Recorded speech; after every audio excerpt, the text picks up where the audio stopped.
Terrorism అనేది Covid లాంటిదండి. ఎవడైతే ఫిట్గా ఉంటాడో వాడిని ఏం చేయలేదు. ఎవడికైతే ఇంప్యూనిటీ లేదో వాడిని అటాక్ చేస్తుంది.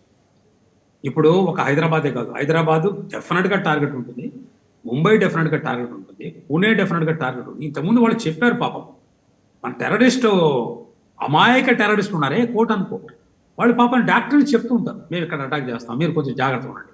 మన దిల్సుఖ్ నగర్లో 3 సార్లు అటాక్ చేశారు. నేను ఉన్నాను హైదరాబాద్, ఐ వాజ్ ఇన్ఛార్జ్, నేను వెళ్ళి చూశాను కూడా.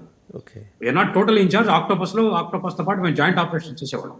ఈ రోజు కూడా ర్యాపిడ్ యాక్షన్ ఫోర్స్ ప్రతిరోజు జుమ్మా మసీద్ రోజున కవర్ చేస్తారు చార్మినార్. ఎందుకంటే మెయిన్ ఉద్దేశం ఏంటంటే హైదరాబాద్లో ఉంటే కమ్యూనల్ పీస్ని డిస్టర్బ్ చేయడం, number 1. Number 2, Hyderabad is not nearly a 400-year-old city.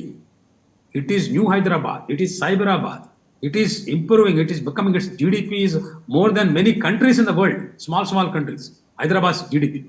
Hyderabad is like the Kohinoor, మన దేశానికి రెండో ఒక క్యాపిటల్ లాంటిది. అలానే పూణే, అలానే గుడ్గాం, అలానే మన ముంబైలో నవీ ముంబై లాంటిది, చెన్నై, బెంగళూరు. ఇలా బెంగళూరులో మీకు గుర్తే ఉంటుంది, హోటల్లో బాంబులు పెట్టాడు, మీకు గుర్తుంటుంది అది.